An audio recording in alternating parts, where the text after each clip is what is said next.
Hey everyone, welcome to ELI, the place where you get your daily dose of inspiration for entrepreneurship.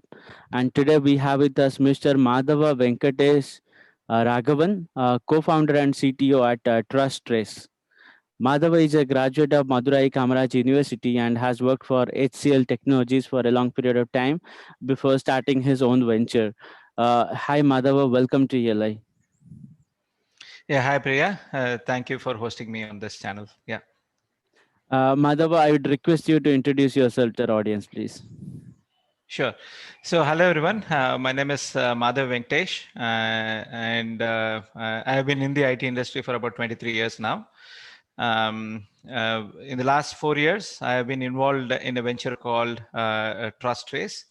It's a platform that focuses on making the world a better place to live, where we focus on making products or helping companies to build transparency in how their products are made and for the consumers how the products are being consumed. Okay, so each one of us have a responsibility towards environment and towards sustainability, and this platform primarily helps our customers, who are primarily the brands who are building or who are manufacturing products, to build responsible products and customers to consume in a conscious way. So that's what I do in the last 4 years. And before that, I used to work for HCL Technologies, and I was working on digital platforms and Internet of Things areas when I was with HCL. So from a interest, I like the new disruptions that are caused by technology. I keep myself. I spend a lot of time in understanding how intersection of multiple technologies are creating new values and solving much larger problems that were not possible to be solved before. That's my major passion when I'm not working. Apart from that, I read some books around mythology and spirituality. Yeah. On the website of TrustRace, I found it was written that TrustRace is traceability as a service. Can you tell us what is traceability as a service? Yeah. So let's take a very simple example of any food we eat. Okay. So today, I think if you go and buy a food, especially with a lot of organic based products that are out there in the market, as a consumer, we primarily go with the reputation of the firm that is selling, right? So, for example, you know somebody who is running that shop, and you have some personal relationship with that person, or that shop has some reputation, and you go with that reputation, right? So there is no way in which, as an end consumer, you can authenticate whether the product is really organic. You eat organic food for two reasons: one, health reasons, and the second, organic foods are good for environment, right? For example, soil fertility is a major factor when we look at the overusage of fertilizers. We have seen how bt cottons, etc., have destroyed the soil quality in different regions. So eventually, producing products in a sustainable way is good for your health and also for the planet, right? So now, for you to get this data, to understand the authenticity of a claim, you need to understand where the product was produced, whether it was produced in an organic form and using organic methods, which means that, I mean, they have not used any organic fertilizers, etc. And today, I mean, not everybody can go and physically monitor it. So there are some third-party certification agencies, government bodies, which are certifying a farm to be organic, or which are certifying a product to be organic, right? FSSC has some organic related certification. So if we can integrate all this data about the product, so that one, the buyer of the product, I mean the retailer, okay, can also have a confidence that they are sourcing the product from the right place, and also as an end consumer, you are confident that you are consuming what you intend to consume, right? So now the data collection about the product and about the supply chain is where traceability comes in. Okay, so you're tracing the product from its source or from the raw material to the finished product, and using the data, okay, you are one becoming confident about the claims that you are making, the retailer being confident about saying it is an organic product, to the consumer becoming confident that, I mean, he's consuming the right product, right? So this is where the traceability comes in. Traceability as a service, okay, again, traceability requires a lot of data collection from your supply chain. While of course we do have a technology play, but also there is a services play in terms of enabling the suppliers to seamlessly share this information with the brand or the retailer through whom they are selling their product. So we are combining both technology and a set of services, and that is what we call as traceability as a service. Can you give us some traction figures or examples on how what kind of impacts TrustRace has been making so far? Yeah. So we are working with a very large. TrustRace is a company headquartered in Sweden with operations in India. Okay, so it's a so all four founders, we all used to work in HCL Technology. That's where we came to know about each other, and a couple of us live in Sweden and a couple of us live in India. Majority of our customers are in Europe. So Coop, which is a large food retailer in Europe and especially in Sweden, they are using our technology to provide sustainability declarations for products, right?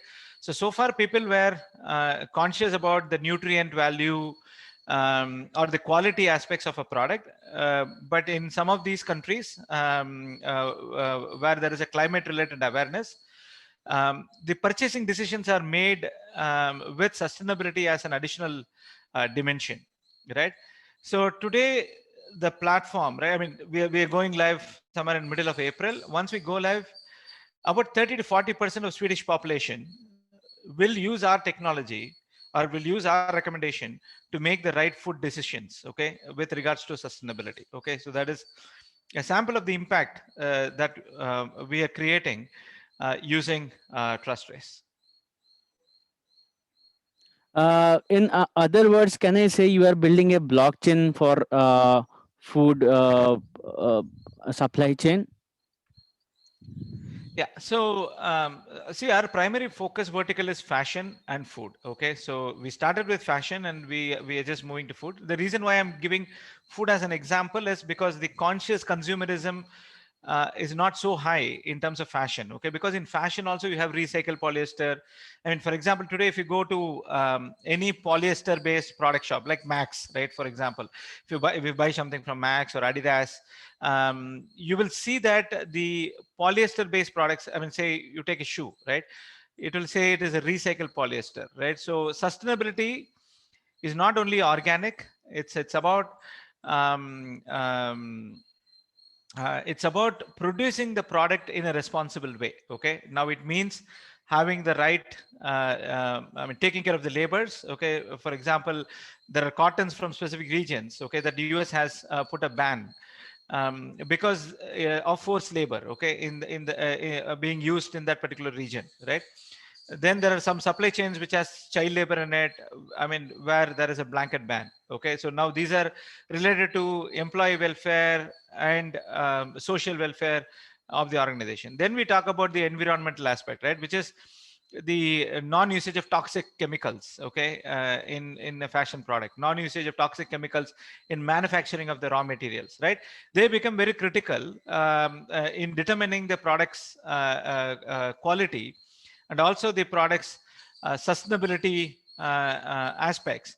So we are a blockchain company. I mean, we use blockchain to primarily store these claims so that the claims can be authenticated at a, I mean, beyond the sale of the product. Okay.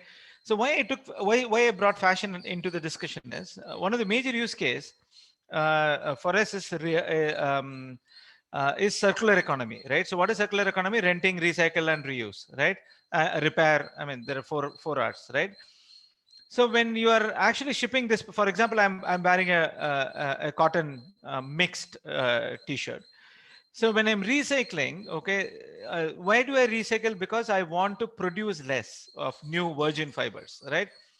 When I recycle, if I can get the data about what are the fibers that were used in manufacturing this product, okay, whether it is 60% polyester and 40% cotton or whatever, that information will help them to, take the or recover the fibers even more appropriately and reuse it in a better way. If not today, for example, if you take a wasted cloth, okay, it is just then converted into some low end products, okay. It is never upcycled, or it is a shirt is never made again as again as a shirt, okay.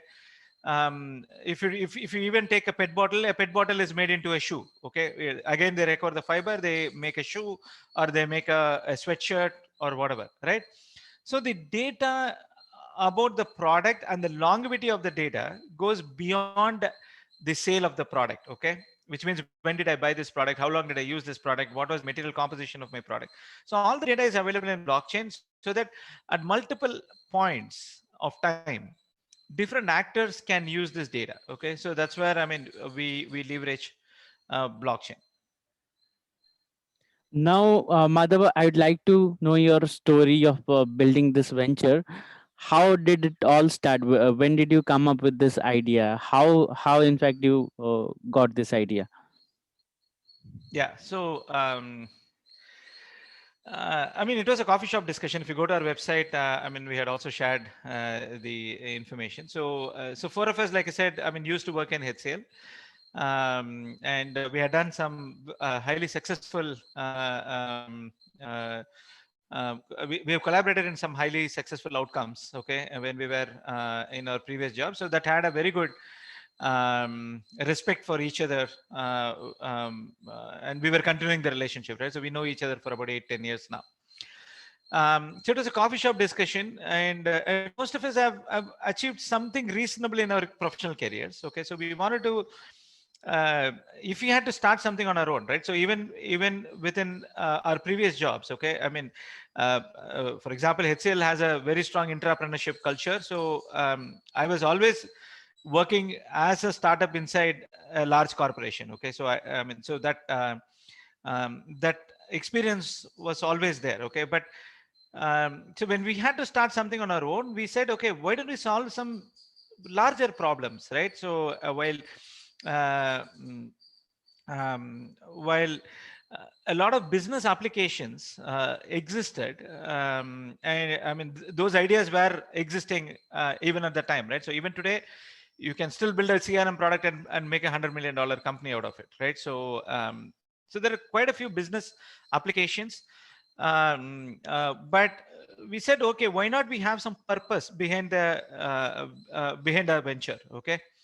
And that's when one of the other co-founder, he is from Coimbatore, okay, and he lives very close to Tirupur, where he has, right from his childhood, he has seen how a river got polluted and how their agricultural well got polluted because of the dyeing units that just popped up in 1980s. And now the government has applied a lot of regulations, and situations have drastically improved, but it has gone through a journey, right? And can it sustain, okay, over a period of time. So when this discussion came up, we said, okay, why not we focus on sustainability? Maybe it's not a such a big topic in India as of yet, okay, but climate, the glacier melt, right, is not only in Antarctica, right? It is also important in Himalayas, right? Because if the entire Himalayan snow melts in 2 years, then it'll just be drought, right? That 2 years it'll be floods all over, and then it'll be drought, right, after that. So India, just because of the population and the tropical nature of the country, the impact of climate is much bigger in India, okay, in a country like India. But since we are focusing on the economic progress, okay, some of the other countries have already achieved their economic progress, maybe we are not at prioritizing it, okay. But having the presence in both Europe and India, it gave us that unique opportunity, okay, to build something in this space, okay. One that is a bit near term for a developed country like a Sweden, or the rest of Europe, and something that is very critical for India, but there is still no blueprint of achieving that goal, okay, without stopping the economic progress. Okay, so this was a good problem we thought, okay, or good purpose we thought to solve as individuals, right? So that's when this idea shaped up, okay, over a period of time, okay, and that's how this idea of trust trace came in. We registered this company in somewhere in December 2016, and the name Trust Trace, right? So it's about traceability and building trust for and on traceability, trust through traceability. That's what Trust Trace falls under. And then during the COVID period, I mean, we had to diversify to other industries. I can talk about it later. I mean, on how to build resilient culture. And the next obvious choice was food, because it impacts each one of us, right? The products that is consumed by everybody is food and fashion, right? So something like automotive or whatever, those industries are not consumed by everybody. So we wanted to focus on three industries, and now I mean, pharma is another industry that we want to get into at some point. So we want to focus on industries where the products are consumed by every people in the world, okay, and that's how this idea is graduating as we speak. Okay. Now coming to the key pieces of building a venture, one is finance and one is people. How did you manage to solve these two puzzles for your startup? Can you tell us how did you find the funds? How did you arrange the funds to build this product and scale it to a point so that you can run with your profit? And how did you find the right people who can build this thing for you? Yeah.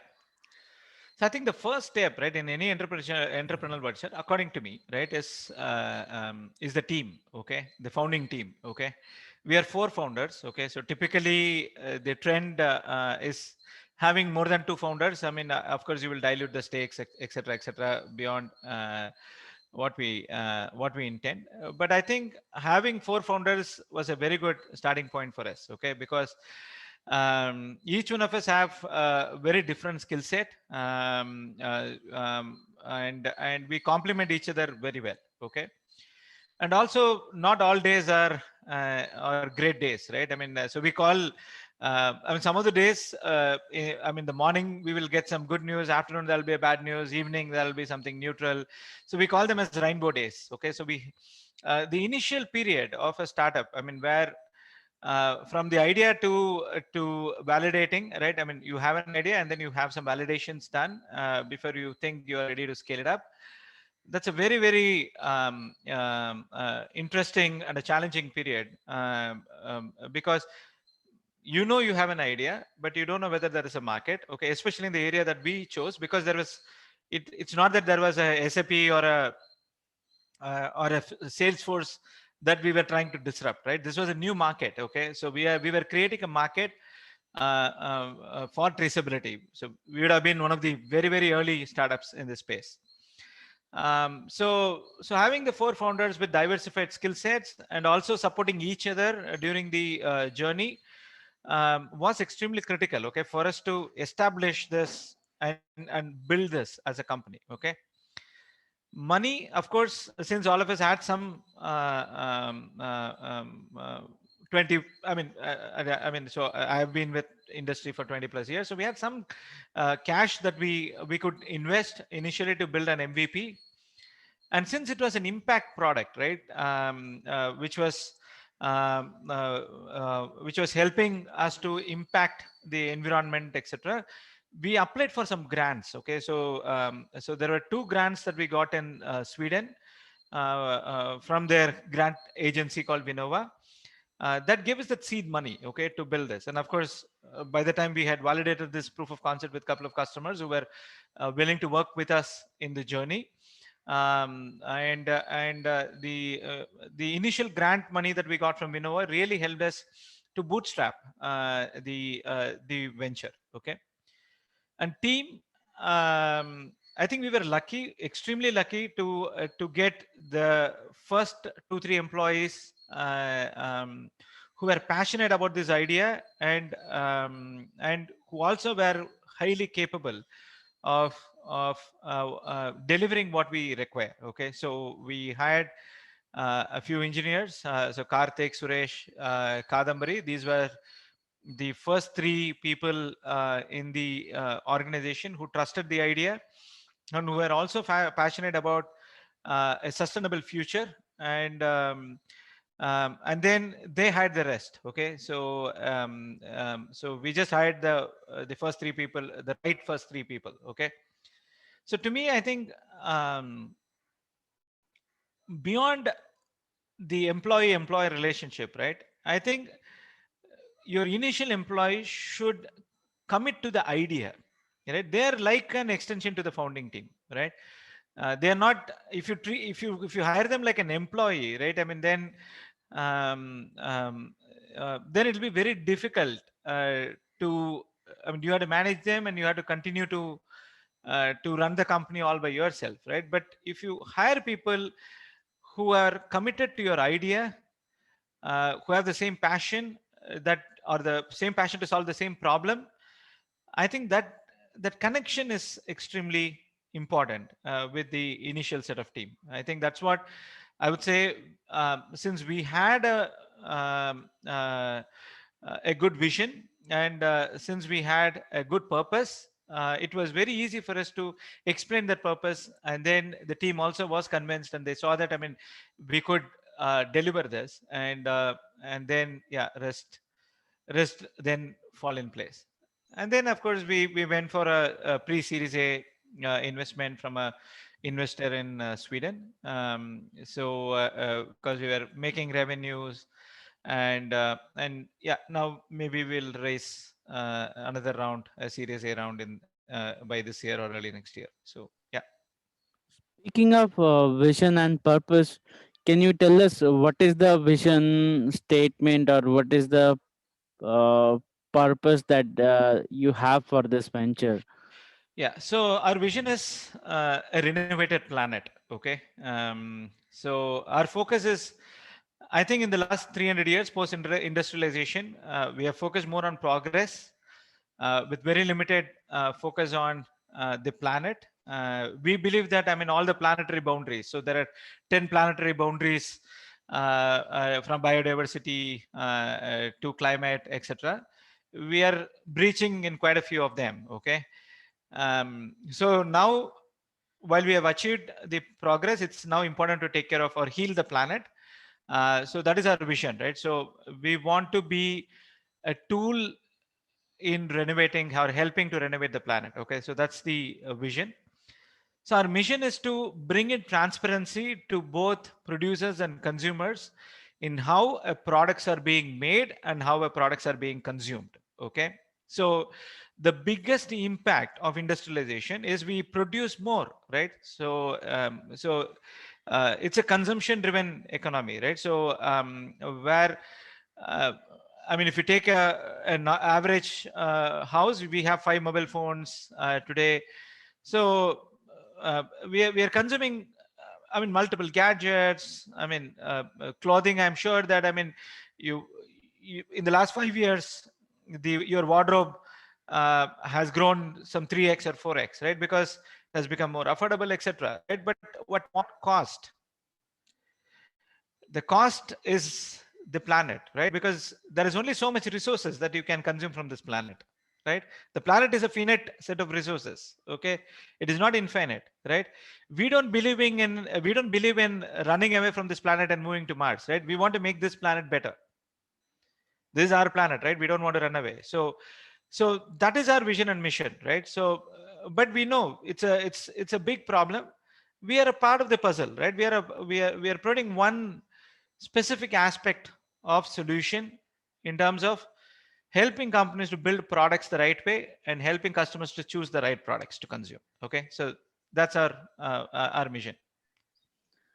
What are the challenges you have faced so far while building and growing this venture? I think um, the biggest challenge was COVID, right? Because we were focusing on fashion, the entire fashion industry was on a standstill, right? I mean, for about 6 months. Okay, And the good thing that happened during the time was, I mean, we could pivot, and then we added one more vertical, which is food, because we felt that, I mean, food will help us to withstand, or will make us more resilient to any recessions, etc. in future. Because eventually, right, when you are in a recession, right, you don't care about sustainability. Is like luxury, right? I mean, sustainability is luxury, and you don't care about those luxurious needs. You just want something, right? I mean, for the money that you have. So that's where we diversified, and we saw, I mean, now we are seeing that as an opportunity, because the entire industry, after COVID, the consumers have started realizing that the impact of the planet and the impact of the environment, the impact of biodiversity is much significant to our human lives, right? So uh, by just destroying forests and moving close was one of the major reason for COVID, right? So where we let we became much more closer to something that we didn't want to. Okay, so I think the awareness is building up. So it's actually a good situation that we are in. When we started the COVID, all we knew is, I mean, it's going to last for 18 months. So we were so focused on protecting our cash, so that we could sustain the company during this period. But come November, December, I mean, we are in a much better position, because now the market understands the need for such a solution. Yeah. So all problems need not be bad always. Speaking of COVID, can you tell us how COVID has changed the industry you are operating in? Yeah. So, like I said, right? I mean, the awareness uh, um, uh, of the environment has increased because of COVID, right? So now, let's take a simple example, right? How would you pull a customer now into a retail store in the post-COVID era, right? You need to have some incentive for the customer to visit a store. And even if the customer is visiting a store, he needs to have a better experience when he's buying the product, right? So sustainability is becoming one of those driver of bringing people to buy the products again. Okay, so what I mean, for example, in fashion, right, it was very, what used to sell before was cost and the style, etc. Okay, now post COVID, sustainability has become one of that pillar, okay, in the decision making of an end consumer. Okay, because the awareness has increased. Okay, so I'm sure, right, every individual today understands what is a I mean, what is a climate change. Now with Biden coming in, I mean, now we see that, I mean, what is a change of policy, okay, that are happening. 2 years back, I don't think that awareness was existing.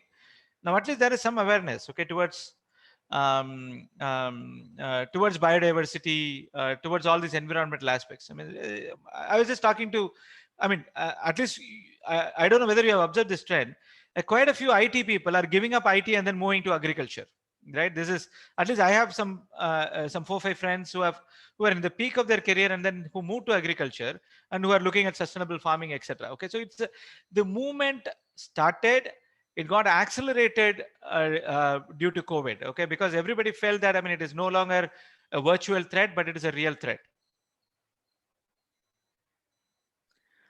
Since you have been into the corporates for a long time, and then you jumped into entrepreneurship, uh, can you tell us what is the core difference between the life of an entrepreneur and between the life of a person who is doing a full-time job or a 9 to 5 job? Yeah, so I don't repent both. Okay, so I was happy in my previous job too. Okay, so I was happy working for a corporation like HCL. Uh, I think it's just about doing your passion, right? Whether you are in a corporate or you are in a startup. Okay, um, I mean, for example, I could have done this even in my corporate career. Okay, but the focus, right? So when you come to a startup, what you get first is the focus. The entire company, right from the CEO to I mean, a cab driver, for example, okay, who is helping you to commute people. Everybody is aligned to one vision, okay, one product, right? That focus is extremely good in a startup because you can achieve more, okay, when the entire organization is just aligned to one single vision, right? So that focus was a very good change, okay. And of course, in corporate world, I mean, you tend to get a bit hands off, right? As you grow in your career ladder. I mean, maybe I'm 10 years younger now, okay, both in my looks and also in the way I think, because now I'm doing things that I would have done. I mean, I was doing 10 years back or 15 years back, right? I mean, I have gone back to the basics, and for some people that is fun, right? I mean, I enjoy multiplexing and doing micro level things, so it is fun. In corporate, the advantage was the breadth, okay, of areas that you could work, and the exposure you get, because when I mean my card, I mean, using my card, I mean, of a $10 billion company, I could get a meeting with somebody that I will find it very difficult in a startup. But in a startup, using the innovation card, I'll get the meeting with some other place. So I think, I mean, I don't want to compare. Okay, these are two different worlds. Okay, if you want to, you can still do the best in a corporate world. You can still do the best in a startup world. To me, the change, um, I wanted to change. I think, I wanted to try something different and go probably more deeper into one problem. That's where this jump started. What is the meaning of entrepreneurship to you? How do you define entrepreneurship? So, company is bigger than you, the individual. I think that was the first thing I tell to myself and also to people, right? So it's not about what I want to do, right? It is about what is good for the company. Because the responsibility now is much bigger, right? You have customers, your partners, your employees, your commitments have grown, and we have a vision to which we have committed. Okay, there is an industry to which we have given some commitment, saying this is why Trustrace existed. So it's a much bigger commitment that Trustrace as a company has given, and it is not Madhav or it's not my other co-founders, right? Shamik, Rishi, or Sarva.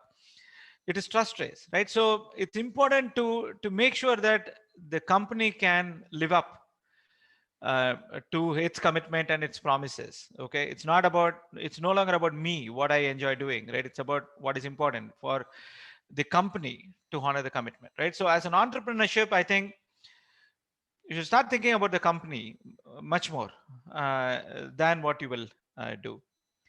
And the second thing, right, beyond entrepreneurship, I think it is important for everybody, right?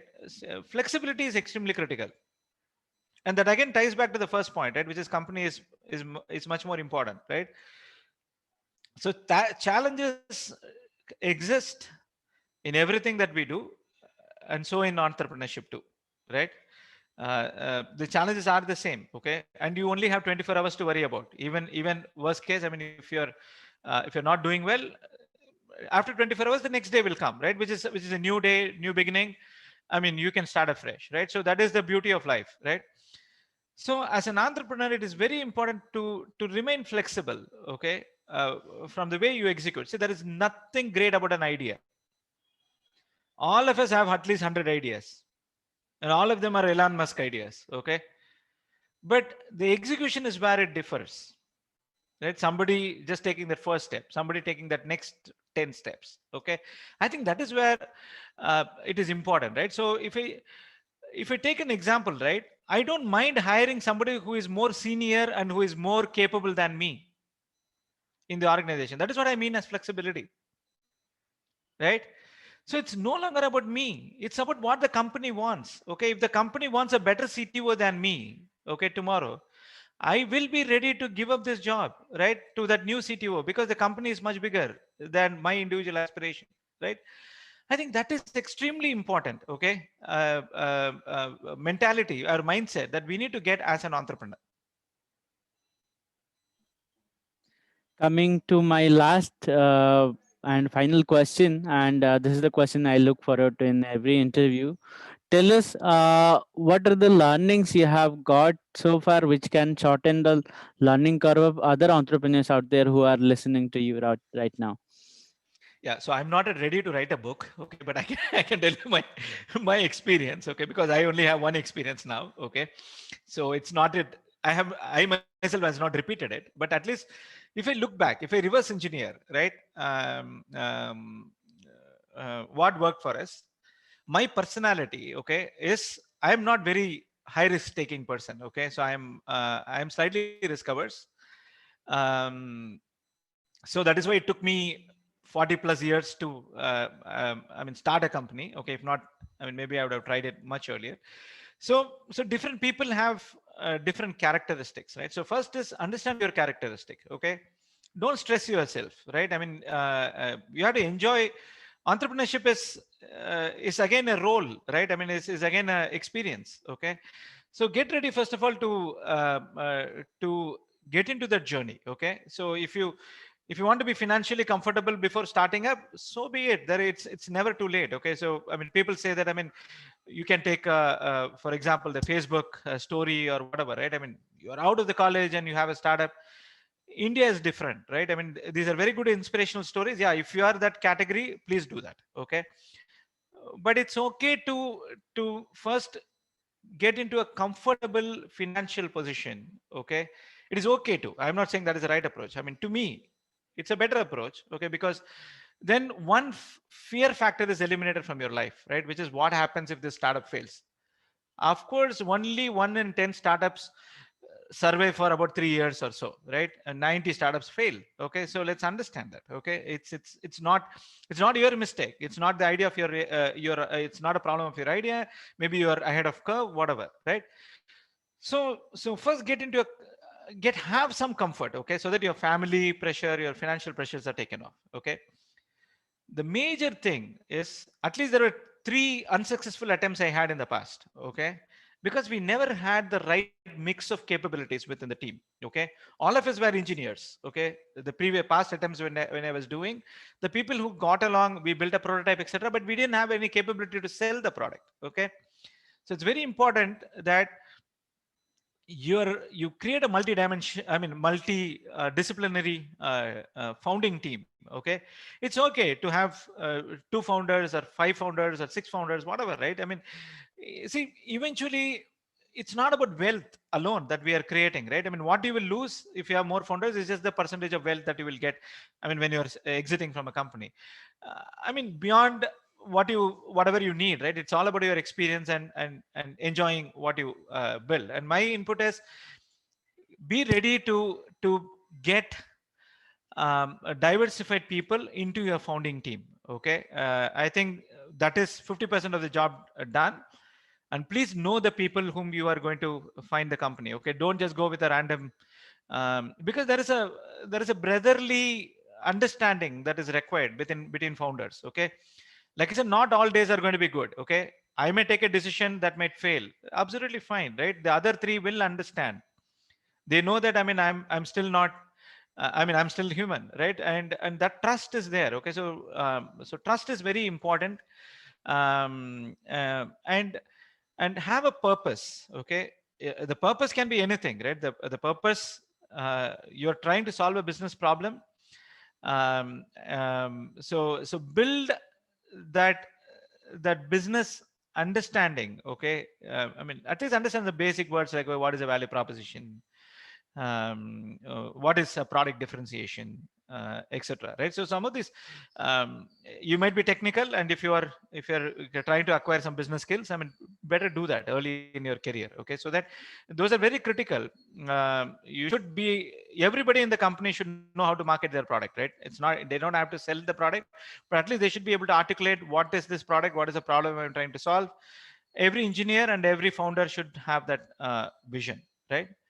And of course money, figure out how we will raise money for the idea, and who are your early customers. Okay, when you have an idea, first identify the customer. Okay, who will uh, be willing to pilot the idea with us. Okay, so these are things that work for us, and I'm only looking back. Okay, we didn't have this plan and started this company. Okay, I'm just trying to reverse engineer and tell you this experience. I think there are better experiences, and there are better books now which are available for a budding entrepreneur. All the best. That's what I can tell them. Well, I must say it was a pleasure to host you and listen to your journey. Thanks for your time, Madhava, and our best wishes for Trust Race. Thank you, Priya. Thank you so much for hosting me on this. Yeah.